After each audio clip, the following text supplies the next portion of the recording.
Mereka ini memang punya skenario yang menurut saya ya skenarionya itu jahat. Skenario jahat. Tujuan mereka hanya satu, menjatuhkan Pak Jokowi. Tujuan mereka itu, ya. Tetapi mereka akan ikut menjatuhkan orang-orang yang membela Pak Jokowi. Sekarang sedang menyerang Kasmujo, Pak Kasmujo. Kemarin menyerang Pak Mahfud. Siapa saja yang membela Pak Jokowi pasti diserang. Yang banyak skenario junjunganmu. Pak Jokowi mana pernah melakukan skenario demi skenario. Pak Jokowi mah santai. Mas Gibran santai. Difitnah, dijelek-jelekin santai. Dituduh ini, dituduh itu santai. Nggak pernah membuat skenario apapun. Santai, ya. Yang bikin skenario ya jelas-jelas kubu pembenci itu, ya. Skenarionya apa? Saya kasih tahu. Tujuan mereka membuat skenario, pertama menjatuhkan Pak Jokowi. Pak Jokowi harus jatuh. Karena apa? Selama Pak Jokowi masih tegak berdiri, banyak pengikutnya, banyak yang mencintainya, banyak yang mensupportnya, maka mereka tidak akan pernah berhasil mengalahkan siapapun yang diusung oleh Pak Jokowi. Mana pernah melakukan apa? Menjatuhkan nggak pernah. Menjatuhkan siapa Pak Jokowi? Pernah Pak Jokowi menjatuhkan siapa, ngomongin siapa gitu? Pernah Pak Jokowi di depan podium, Anies Baswedan begini. PDIP begini. Pernah? Pernah begitu nggak? Jangan ngarang, ya.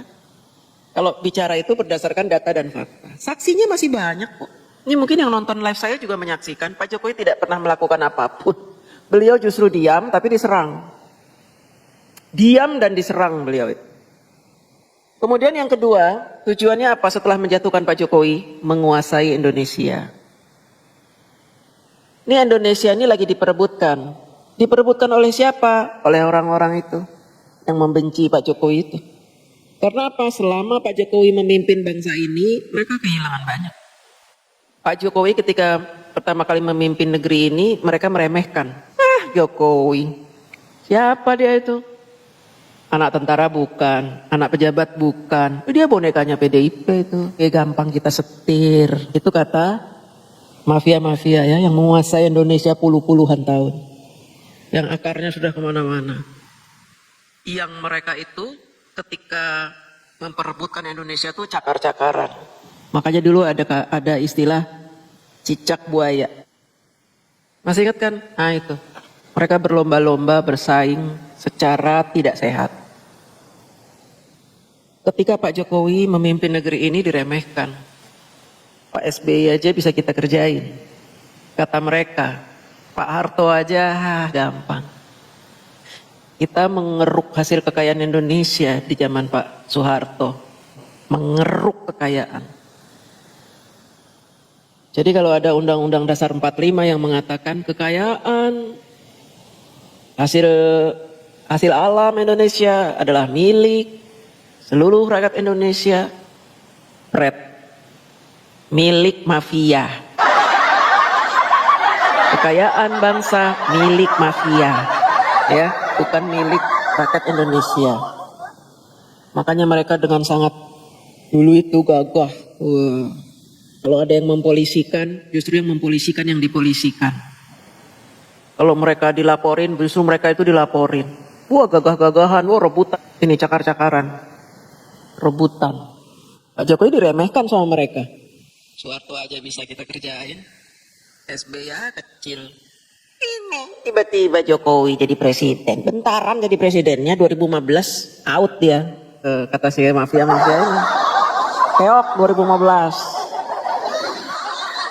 Sampai ada seorang dukun ya namanya Pamungkas, Bambang Pamungkas apa siapa itu meramal Jokowi 2015 akan turun, akan dimakzulkan.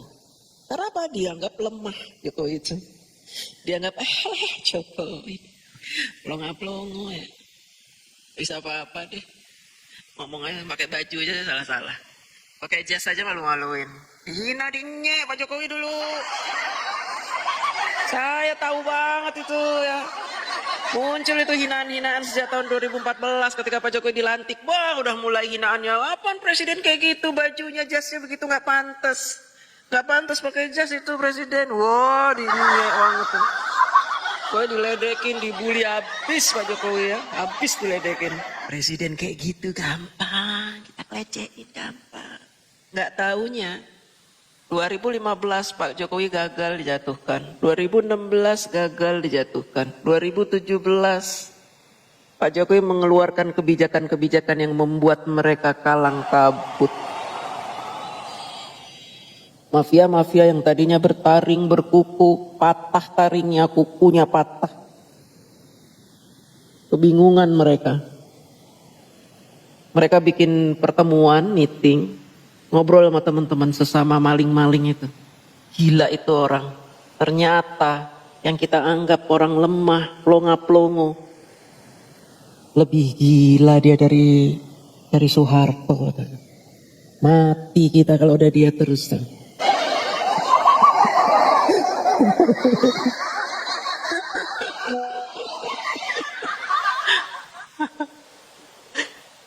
Mati kita ternyata.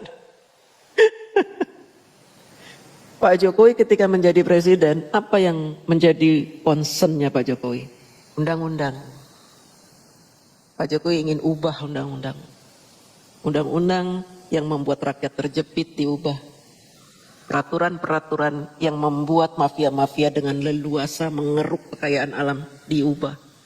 Makanya Pak Jokowi untuk mempersingkat perubahan undang-undang, beliau kumpulkan semua undang-undang dalam satu peraturan disebut Omnibus Law. Ini gebrakan yang bikin mafia-mafia sekarat berjamaah.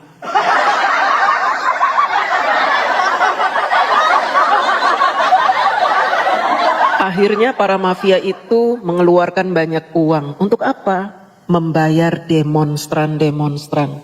Termasuk membayar FPI, HTI, mahasiswa, buruh untuk turun ke jalan. Masing-masing membawa amanah untuk menolak undang-undang Omnibus Law.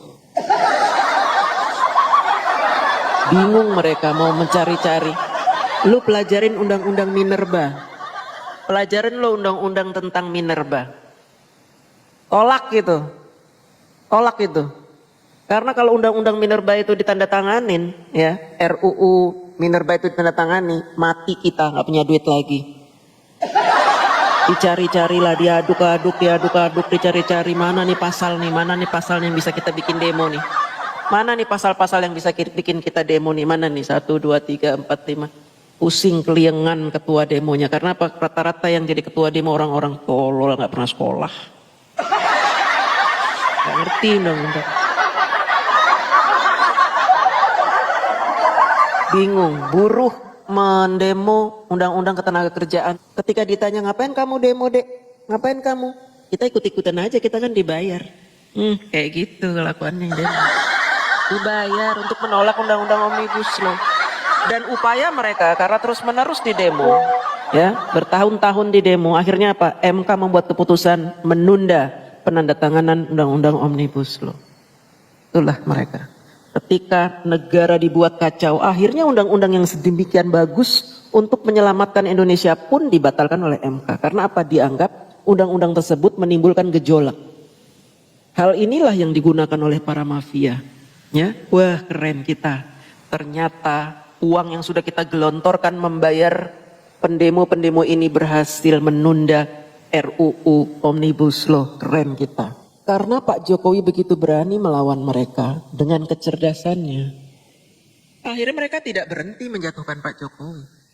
Tapi kalian tahu kan, hukum alam seperti apa?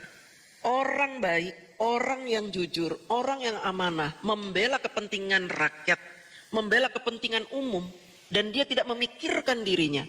Dia mengorbankan dirinya untuk dicaci maki, dihina, dibully, bahkan pernah diancam. Pak Jokowi itu biarin saya dihina, didiskreditkan, gak apa-apa. Gak peduli saya.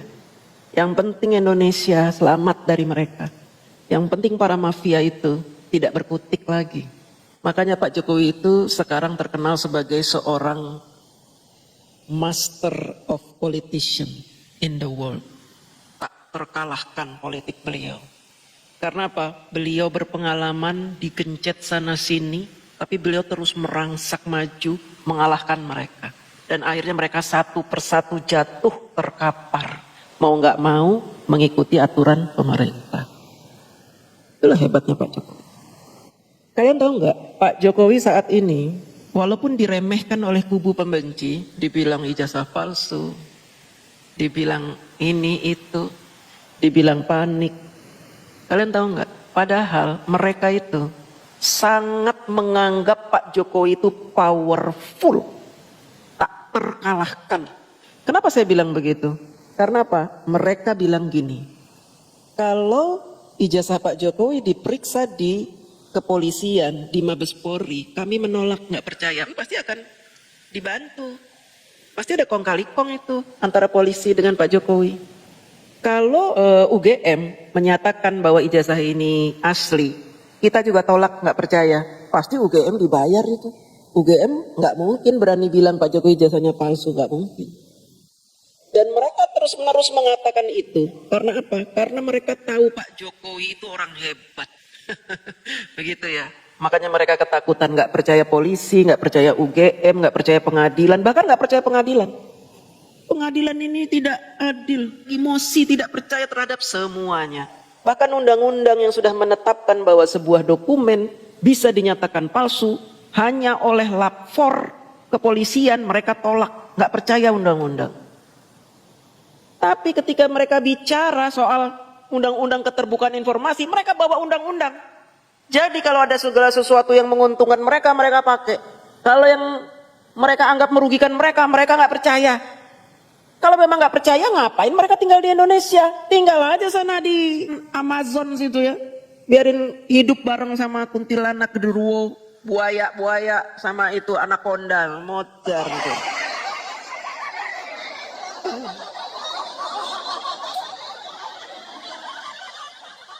Jadi kalau ada yang bilang Pak Jokowi pelongo-pelongo, Pak Jokowi banyak merekayasa, mereka itulah yang merekayasa. Pak Jokowi mah menjalankan tugas yang diamanahkan kepada beliau sebaik-baiknya.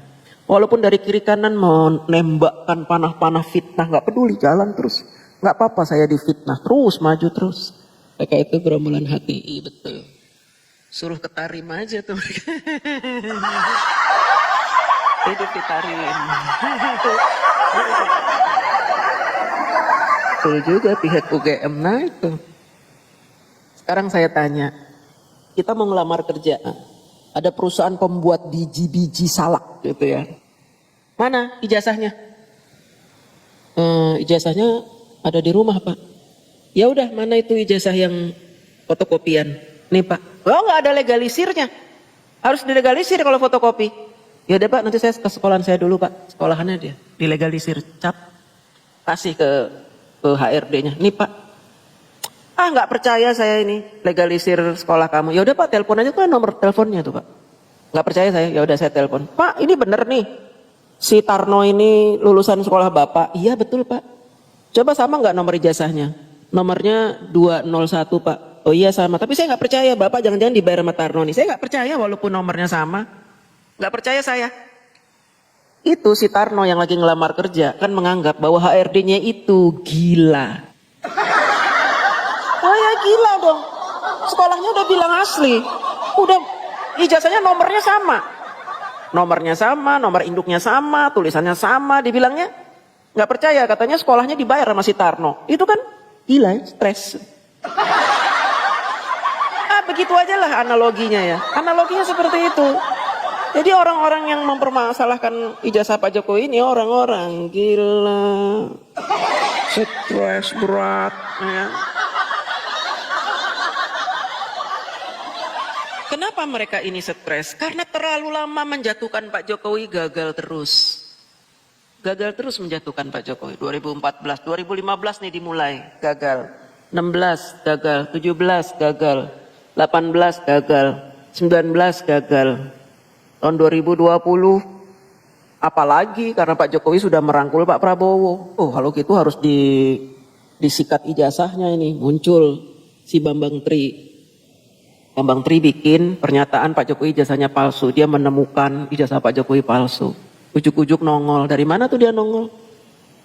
Tiba-tiba nongol. Ijazah Pak Jokowi palsu. Teriak-teriak di jalanan. Ijazah Pak Jokowi palsu. Ijazah Pak Jokowi palsu. Ujuk-ujuk nongol. Kita nggak kenal dia siapa. Rumahnya di mana. Orang mana. Lulusan apa. Jabatannya apa. Dia siapa. Siapa yang nyuruh. Kita nggak tahu, ujuk-ujuk nongol, Mbak. Tunduk, nongol, ya kan? Udah kayak jin, tiba-tiba nongol. Mak petunduk, atau nongol. Ijazah Pak Jokowi palsu, ijazah Pak Jokowi palsu, SD-nya palsu, SMP palsu, SMA palsu, palsu. Dan semua orang percaya, nggak semua orang sih pembenci. Semua pembenci merasa dapat angin surga. Wah, kesempatan nih gue ikut-ikut sebar itu berita ijazah palsu. Wah, langsung pecah deh tuh ijazah palsu, ijazah palsu, ijazah palsu, ijazah palsu. Gila semuanya ketularan gitu. Ketularan Bambang Tri. Gila. Ketularan. Lah kita yang waras ngelihat itu. Ini orang benar-benar ya. Ijazah palsu. Pak Jokowi udah wali kota, gubernur, presiden. Teriak-teriak ijazah palsu tuh. Kita mah udah, jadi ngetawain dia udah dari kapan itu kita ketawain tuh. Akhirnya karena dia teriak-teriak, karena gak ditanggepin sama Pak Jokowi dilaporkan. Dilaporkan ke polisi, katanya sudah memalsukan ijazah. Siapa yang melaporkan? Orang-orang pinter. Titelnya panjang, profesor, doktor, wow ngelaporin. Karena merasa mendapat angin segar. Sebenarnya gini teman-teman, ini mereka komunitas pembenci ini, mereka sudah punya peran masing-masing. Kamu itu Bambang Tri, peran kamu ini. Kamu tahu nongol, bilang aja kamu ketemu. Kamu bikin itulah podcast sama si Sugi Nur tuh, bikin podcast sama Sugi Nur. Nah, peran profesor, doktor, insinyur, tua, SHMH, eprek-eprek itu ya itu. Peran kamu itu nanti menyambut Bambang Tri.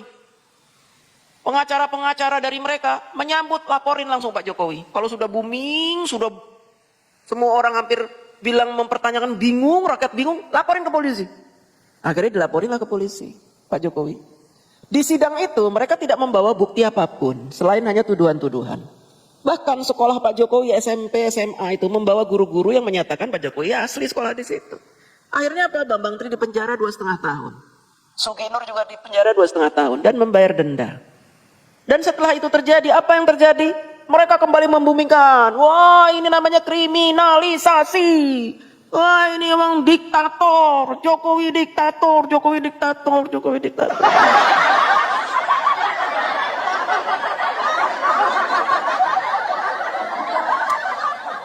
Yang nuduh siapa? Yang teriak diktator siapa? Makanya saya bilang, ini kumpulan orang-orang stres.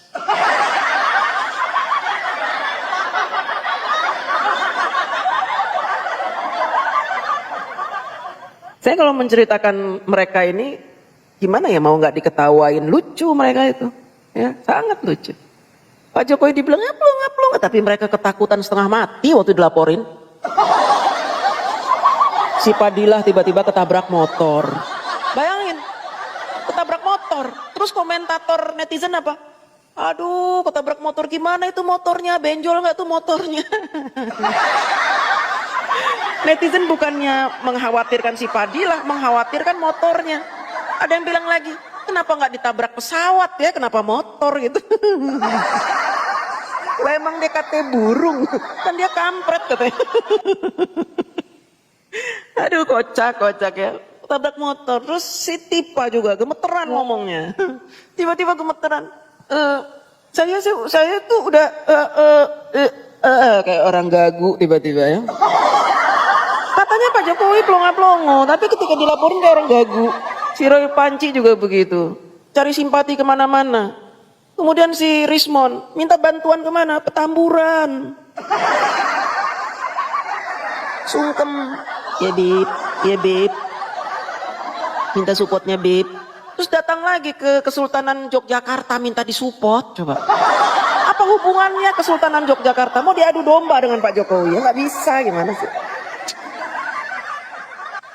Udah kehabisan akal mereka itu. Mereka sudah tidak punya cara lagi menjatuhkan Pak Jokowi. Pak Jokowi semakin hari semakin kuat, tak terkalahkan. Pak Jokowi mah diem, dipukulin nggak mempan. Pak Jokowi itu ya tiap hari difitnah, wih panah pita mau kesini, tahu tuh ada yang nangkis. Siapa yang nangkis panahnya? Kita ini, rakyat Indonesia yang mencintai Pak Jokowi, rakyat waras yang mencintai Pak Jokowi, yang menghalangi fitnah-fitnah itu mengenai beliau. Ditangkis. Jadi Pak Jokowi santai aja duduk saja senyum-senyum, baik sama orang. Ada yang panah lagi, panah fitnah lagi, ditangkis lagi. Pak Jokowi nggak perlu bergerak. Bantuan udah datang dari mana-mana, atas, bawah, kiri, kanan. Karena orang yang baik itu dilindungi oleh Allah. Siapa yang menggerakkan hati saya membela Pak Jokowi? Ya Allah. Saya dapat apa dari Pak Jokowi? Nggak dapat apa-apa. Nggak dapat apa-apa. Dan saya tidak berharap untuk dikenal Pak Jokowi, nggak berharap. Tapi faktanya saya dikenal. Pak Jokowi kenal sama saya. Ah itu bonus. Bonus, karena orang yang tulus itu pasti akan nyambung. Orang tulus ya, kalau kita membela seseorang tanpa pamrih, tanpa minta ini, minta itu, pasti ada koneksi, ada hubungan. Jadi terkait hubungan antara saya dengan Pak Jokowi itu terkait erat. Jadi Pak Jokowi kenal sama saya kenal di Jenderal. Coba. Padahal apa sih saya ini? Kenal. Dan sebenarnya saya nggak ingin dikenal. Ya udah biarlah saya itu membela beliau tiap hari, dicaci maki sama anak abah, dikata-katain ini itu. Biarin saja nggak apa-apa daripada mereka ngata-ngatain Pak Jokowi. Paling tidak saya bisa menjadi tameng Pak Jokowi, kan begitu. Isu ijazah palsu mengejar sayembara 16M. Cerita tentang 16M ini muncul ketika mereka mendengar Pak Jokowi mulai melakukan perlawanan. Dianggapnya Pak Jokowi akan diam terus, dituduh ijazahnya palsu. Dianggapnya Pak Jokowi nanti akan kebingungan, akan kepanikan, akan blingsatan, dianggapnya. Karena selama ini Pak Jokowi belum pernah sekalipun datang ke kantor polisi melaporkan siapa saja yang menghinanya, yang memfitnahnya, belum pernah. Anak-anaknya juga dididik seperti itu, tidak usah melaporkan siapapun yang menghina kita, memfitnah kita. Karena apa? Biar saja, kita ini orang yang dikenal rakyat. Resiko menjadi orang yang terkenal adalah difitnah. Resiko itu harus kita hadapi. Jangan kita lawan. Pak Jokowi begitu. Tapi untuk urusan ijazah palsu ini, memang kenapa Pak Jokowi melakukan perlawanan? Karena desakan dari kita. Pendukung Pak Jokowi mendesak setiap hari. Termasuk dari YouTuber Nusantara. YouTuber Nusantara itu sangat geram dengan kelakuan para penuduh ini. Sehingga kami mendesak Pak Jokowi untuk melakukan perlawanan. Dan ketika Pak Jokowi mulai melawan, melaporkan mereka, muncullah ide dari si Egy Sujana dan kawan-kawan untuk menyebarkan berita 16M. Supaya apa? Supaya mereka tidak disalah-salahkan. Mereka melakukan itu karena mereka mengejar 16M yang dijanjikan Bu Mega. Padahal itu adalah fitnah. Saya harus adil dalam hal ini. Saya tidak boleh menyalahkan orang yang memang tidak melakukan itu. Bu Mega pun kena fitnah supaya mereka bisa cuci tangan. Mereka ingin mengadu antara Bu Mega dengan Pak Jokowi. Supaya Bu Mega dengan Pak Jokowi terus bentrok. Dan mereka memanfaatkan kericuhan antara Bu Mega dengan Pak Jokowi. Langkah-langkah mereka terbaca dengan sangat jelas. PDIP diam aja difitnah. Sudah dijawab oleh si Deddy Sitorus. Perkara 16M itu fitnah. Bu Mega tidak pernah mengatakan itu. Deddy Sitorus sudah menjawab. Bu Meganya saja yang nggak mau menjawab. Kenapa Bu Mega nggak mau menjawab? Ya karena sudah dijawab sama anak buahnya. Kalau bos itu ngapain sih capek-capek? Biar aja anak buahnya yang sibuk jawab. Kan begitu. Kenapa PDIP tidak somasi? Nah ini. Dalam dunia perpolitikan seperti itu teman-teman. Dunia politik itu adalah dunia pertemanan yang abu-abu. Kita butuh banyak suara, butuh banyak pendukung supaya kita bisa tetap eksis di negara ini. Ketika ada kelompok radikalis mendukung kita, kemudian kelompok radikalis memfitnah kita, Sementara kita dengan teman kita sudah pecah kongsi. Kita butuh radikalis itu tetap. Jadi ketika kaum radikalis menghina kita, memfitnah kita nggak akan melawan. Itu dunia politik begitu. Kalau PDIP mensomasi si Egy Sujana, PDIP akan kehilangan dukungan, banyak dukungan dari mereka. Selama ini orang-orang itu kan mendukung PDIP, yang tadinya berseberangan jadi mendukung. Contohnya siapa? Siapa? Habib Rizik, Kurnia itu orang HTI, FPI, tapi dukung Ibu Megawati. Ya, kalau Bu Megawati mensomasi mereka, Bu Megawati kehilangan dukungan. Itu namanya politik. Bu Megawati sudah kehilangan dukungan dari kubu mereka, kehilangan dukungan dari kubu Pak Jokowi. Amsyong itu, nanti nggak ada yang milih PDIP nanti di 2029. PDIP itu sedang goyang-goyang. Kalau diibaratkan kapal itu, PDIP itu banyak bolong-bolongnya itu. Bolong sebentar lagi tenggelam tuh. Blek, blek, blek, blek, blek, blek, tenggelam. Saya mau ceritakan sedikit kabar dari Bareskrim.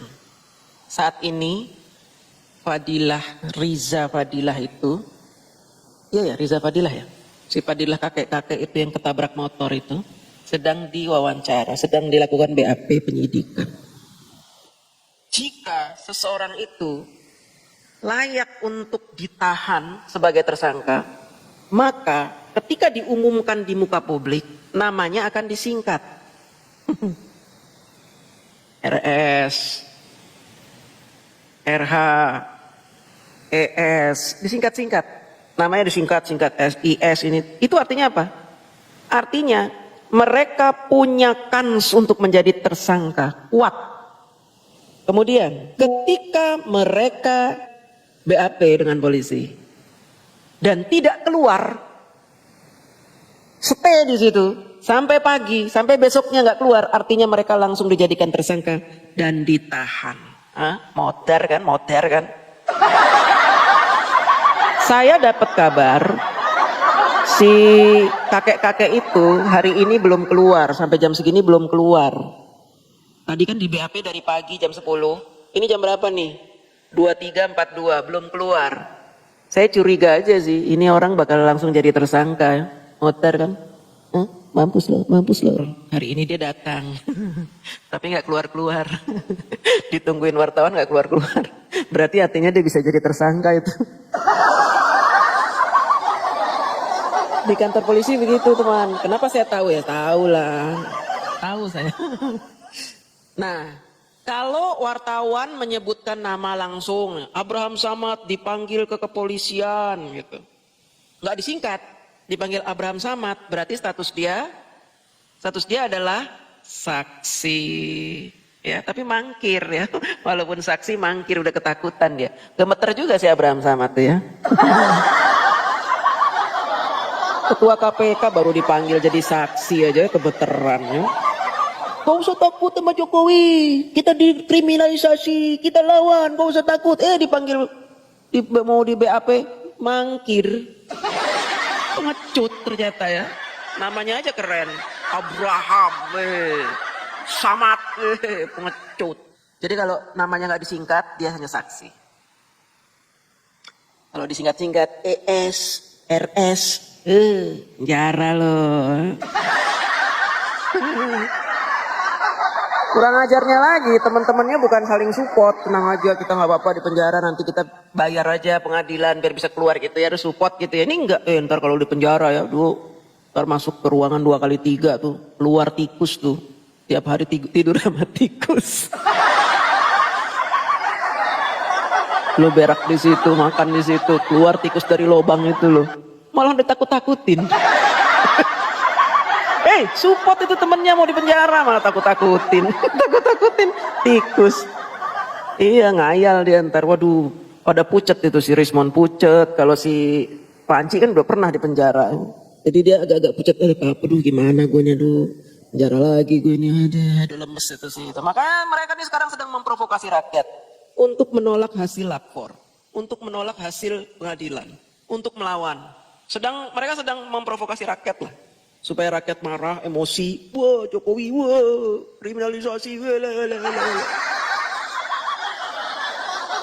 Mereka yang bilang Jokowi panik, ternyata mereka yang panik. Mereka yang panik ya. Itulah Kualat semuanya tuh mau jiar gara-gara ijazah. Udah malam teman-teman, udah jam 11.52. Terima kasih atas kebersamaan ini ya. Semoga teman-teman terhibur. Hidup ini hanya sekali ya. Jadilah orang yang bermanfaat buat orang lain. Jangan menyakiti dengan kata-kata yang gak penting itu ya. Karena apa? Menyakiti orang sama juga menyakiti diri sendiri. Sampai jumpa besok. Assalamualaikum warahmatullahi wabarakatuh.